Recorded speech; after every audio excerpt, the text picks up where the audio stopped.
Hai, jumpa lagi dengan saya Supriyono dari Pintar Bahasa. Kali ini kita akan pelajari tentang kata kerja bantu. Disebut kata kerja bantu karena kedudukannya membantu kata kerja. Ada beberapa jenis kata kerja bantu, di antaranya adalah to be, terus participial have, do, dan modal. Kita akan pelajari satu demi satu. Kata kerja bantu be ketika disertai dengan to infinitive atau kata kerja berawalan to itu bisa menyatakan pertama perintah. Sebagai contoh, no one is to leave this building without permission. Jadi to leave bersama dengan is ya, jadi is to leave itu artinya diperbolehkan meninggalkan. No one, tak seorang pun diperbolehkan. Leave this building without permission. Tak seorang pun diperbolehkan meninggalkan ruangan ini tanpa izin. He is to stay here till we return. Dia harus berada di sini sampai kami kembali. He asked where he was to put it.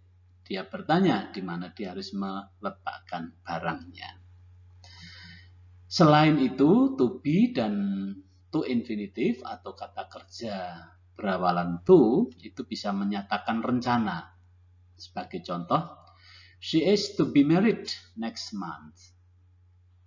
Is to be married artinya berencana menikah. Ya, the expedition is to start in a week's time. Ekspedisi akan dimulai dalam 1 minggu ini. Nah, to be dan to infinitive juga bisa berarti nyaris atau hampir saja. They are about to start. Mereka hampir saja mulai. Ya. I was about to leave when it began to rain. Saya baru saja mau berangkat ketika hujan tiba. Ya, kurang beruntung ini. Be dalam struktur kalimat inversi atau terbalik ini bisa menyatakan suatu alternatif. Strukturnya agak aneh ya mungkin, tapi ini harus kita kuasai. Be he rich or poor, jadi kata be ini sebenarnya adalah is he is rich atau he is poor. Tapi di sini ditulis seperti ini, be he rich or poor, he deserve adequate education. Jadi entah atau baik dia itu kaya atau miskin, dia pantas mendapat pendidikan yang memadai. You are to finish this job. Seperti di atas tadi ada to be dan to infinitive. You are to finish this job. Kamu harus selesaikan pekerjaan ini. Be you tired or not? Lagi-lagi be ini sebenarnya adalah are karena mengikuti ya. You are tired or not? Tapi ditulis dengan struktur be you tired or not.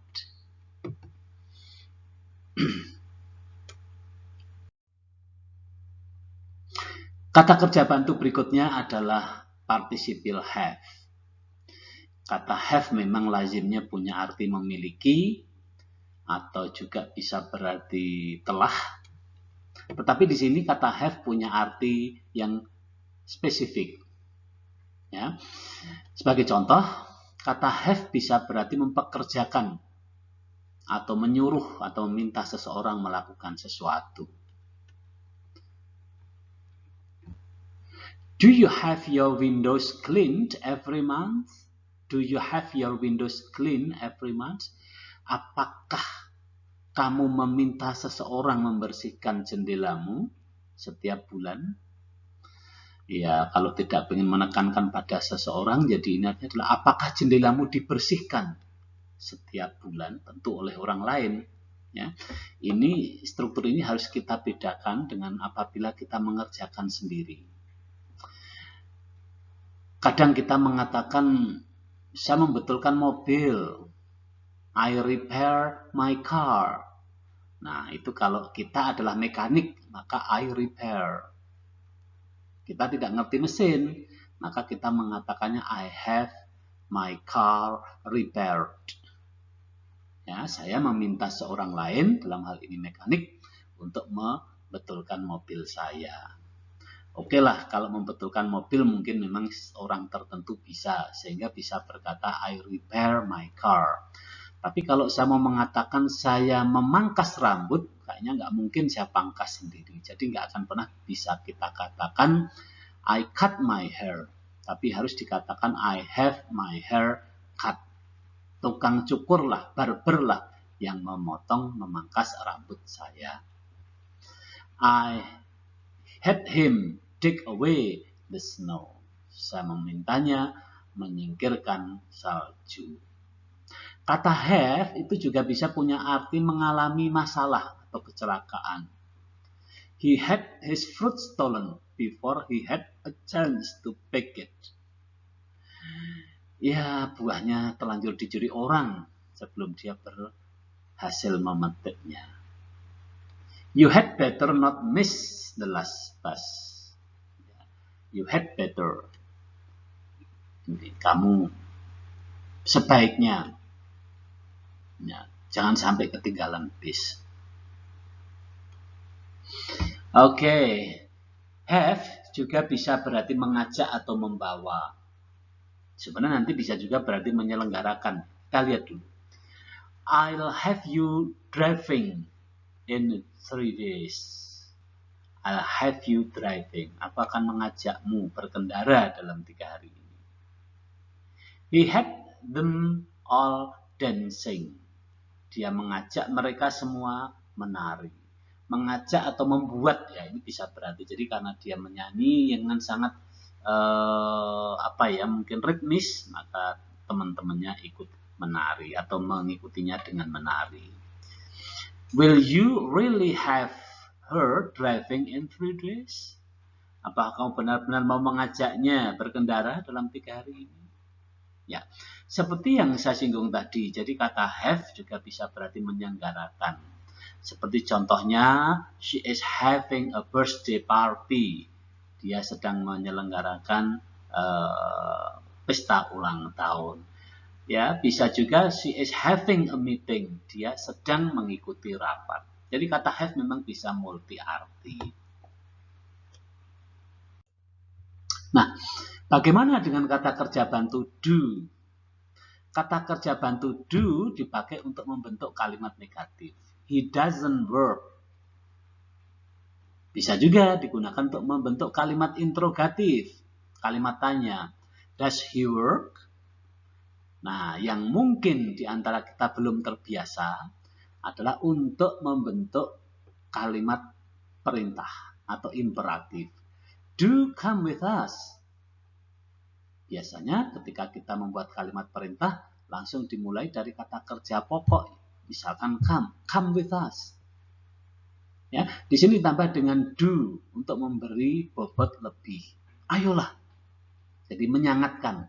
Kalau come with us, ikutlah dengan kami.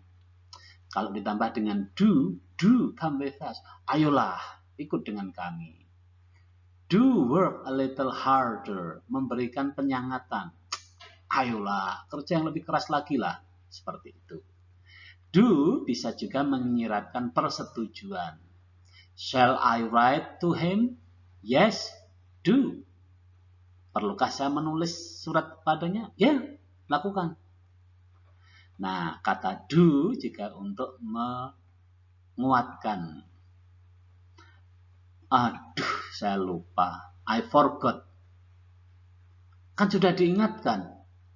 Bener, yakin, saya lupa. I did forget. Aku minta maaf ya. Kadang terkesan kurang tulus. Aduh, saya betul-betul minta maaf. I do apologize. Begitu. Nah, yang agak beragam adalah kata kerja bantu berupa modal. Modal sendiri terdiri dari beberapa kata. Will, may, can, must, should. Ya, dengan implikasinya masing-masing. Coba kita bahas perbedaan arti dalam kelompok kalimat berikut ini. Ya, may I use your phone? Bolehkah saya menggunakan teleponmu?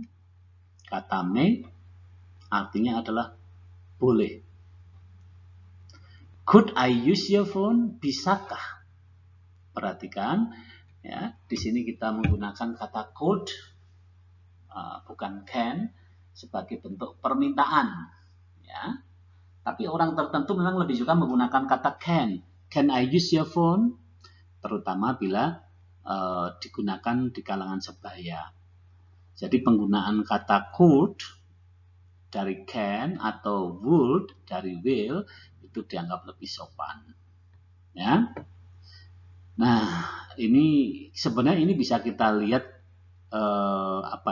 artinya bisa kita pahami secara mudah, tapi bolehlah kita baca.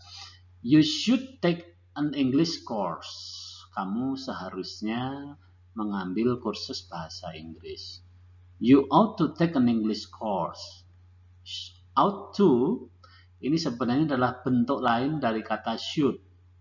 Sebagaimana kata will punya bentuk lain yaitu be going to. May sama dengan be allowed to.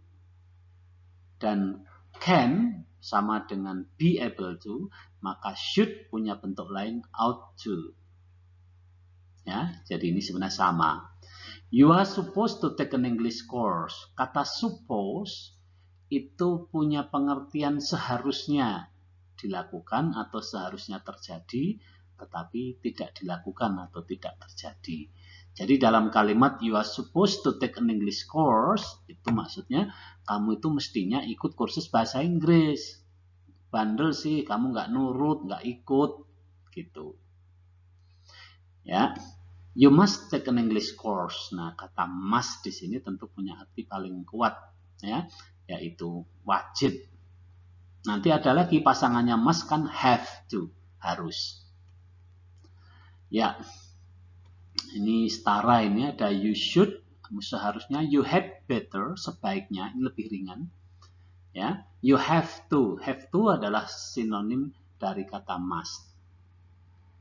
Ya, nanti dibahas di kesempatan lain kapan harus pakai must dan kapan harus pakai have to. Oke, nah tetapi dalam bentuk yang negatif, kata must not itu berbeda dari did not have to. Artinya begini, ketika must artinya wajib, ya, tetapi kalau kita mengatakan